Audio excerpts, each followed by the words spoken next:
There's Wimbledon, there's Ascot, and in Thailand, there's the elephant polo. Now, it's not the fastest sport in the world, but it's certainly the most unusual. I'm ready to head out for my first chukka. But first, let's cross to Billy V for an all-important turf report.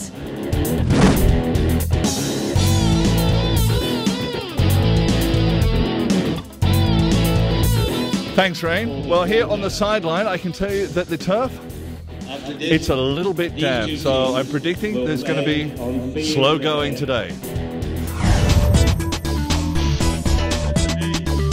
The 2014 King's Cup Elephant Polo moved from its original home of Hua Hin to the Thai capital of Bangkok and the Siam Polo Park at VR Sports Club.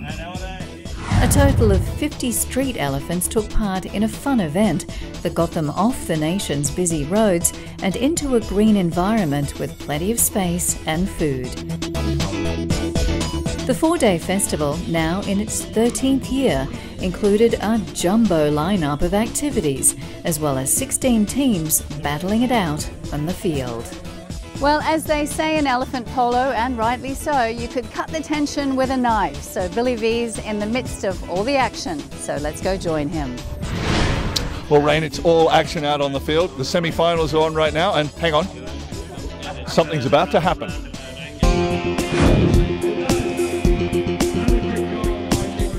Elephant polo originated in Nepal in 1982. Each game is divided into two 7-minute halves known as chukkas, with a 15-minute break in between. Each elephant is controlled by a guide or mahout, with the actual player strapped on behind and aiming for the ball with a very long mallet. The monsoon weather made the field challenging and the going slow. Well, slower than usual. Well, Rain, as promised, we're keeping you up to date on the conditions out there on the turf. It's a little bit wet, but we've got through the semi-finals and we're now expecting the final to come on, but we'll see what the weather does.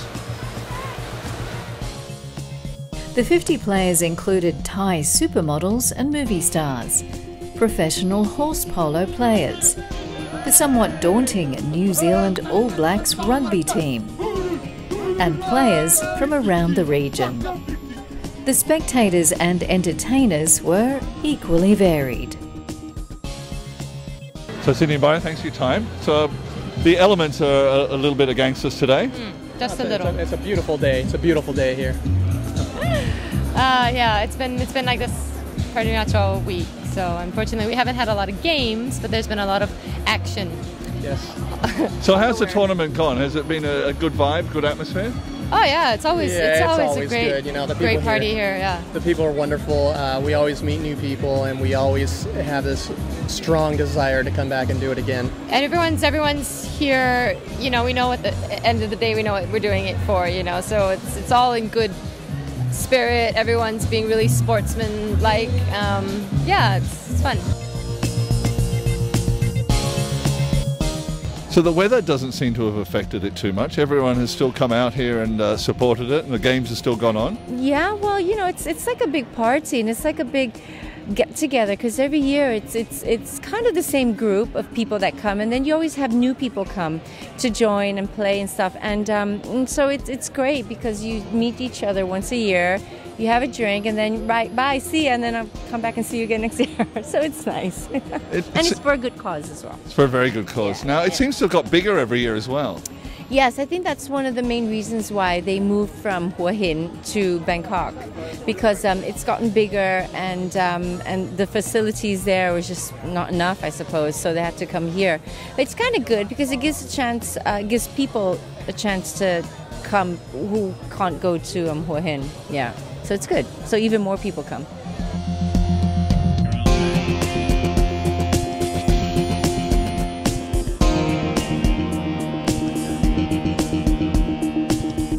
So I'm at the Hendrix booth with Yingsu and Marcus. How you doing, guys? Good. Really good place. Yeah.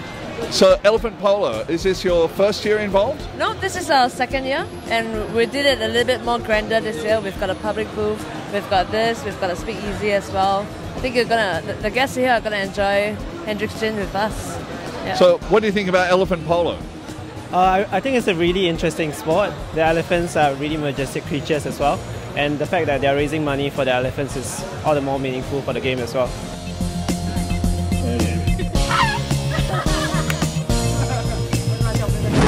So, what's it like to remember everything?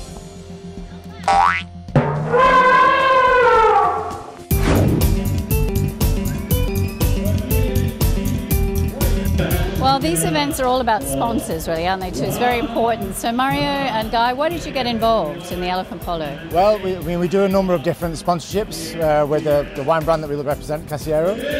Everything from the Manchester United partnership, and we do a bit of golf. But when the opportunity came up last year to be involved in elephant polo, we just thought it's an opportunity that no other brand can do. So when we go out and talk to all our partners around the region, it's just a great event that no other company is associated with. So from that point of view, it's fabulous. Mario, tell me, have you ever played elephant polo before? No, this is my first time actually. So we've had 2 games so far. I'm really looking forward if today we can play, but hopefully the weather is with us today. But it's been an amazing experience, and hopefully do it again next year. It's all about the mahout as well, isn't it? The guy that's actually driving the elephant up front. So do you have to have a bit of a rapport with him? Does he sort of know what's going on? They are in charge, we are not. You're just screaming that way. We tell them where to go, but they go where they wish to. Yeah. But they're very good, and the elephants really get into the spirit of the game, and you can tell they're very comfortable, so it's really nice playing. Are you actually a polo player, a traditional polo player? No, I was invited by Chris Stafford to play because he used to work with us, and I thought, why not? Yeah. So I came out and played up in Chiang Rai and really enjoyed it, so he still keeps inviting me. And it's all for a good cause too, isn't it? Absolutely. It's I think John here, who looks after the elephants with the mahouts, has done a fantastic job, and obviously Bill Heineke's support is essential. The event is hosted by Anantara Hotels and Resorts, who introduced the tournament to Thailand in 2001. All right, Bill, great event. Another year. Wow. And you're always here, loving it, I guess. I love it. It's so great to do something for the elephants, This is the 13th year, and we've passed $1 million now in funds for them, besides what we do for the Elephant Foundation, the other things. But these charity events that we had have been major in getting everything to happen.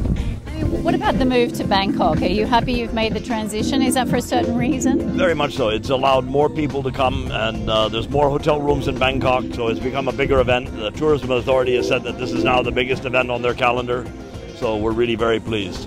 So it's fantastic to see the sponsors involved too. I mean, it's really important to have the sponsors, isn't it? Yourself included. Without the sponsors, we couldn't do it, and we have so many wonderful sponsors. Automas Piguet has been our partner in this from the very beginning, and have taken on the Cornerstone sponsorship more recently. So, and they've been very, very generous with the elephants and all the gifts. I mean, it's something that's got an amazing tradition to, hasn't it? It didn't start in Thailand, started in Nepal. That's right. And it's great to see that Thailand's really picked it up and has run with the sport too. Yeah, and they're still playing it in Nepal and even occasionally in Sri Lanka. And we have one of the founders here that was very active with bringing it there. So we're very pleased to see so many people, so many old faces coming together every year. Any special tips for staying on the elephant? I think you better strap yourself on very tight.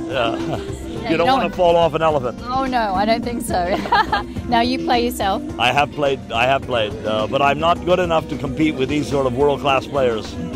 Right, so how about for you overall? Is life good this year? Is it a good year for you? It's been a tough year, the first 6 months for the hotel industry, but now tourism is coming back, and I predict that the fourth quarter will be the biggest that Thailand's ever seen. Well, that's good news indeed. Yeah, we've got real stability right now, so that's also good.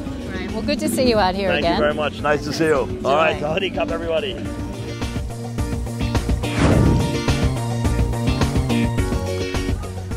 After 4 days of trunk-to-trunk action, the final day saw King Power Duty Free and Audemars Piguet go head-to-head in a penalty shootout, with a thrilling sudden death playoff finally clinching the win for King Power.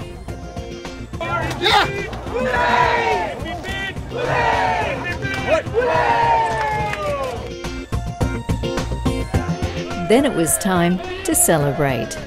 Since its inception, the King's Cup has raised over $900,000 or 29 million baht for projects that better the lives of Thailand's wild and domesticated elephant population. Now that's something to really trumpet.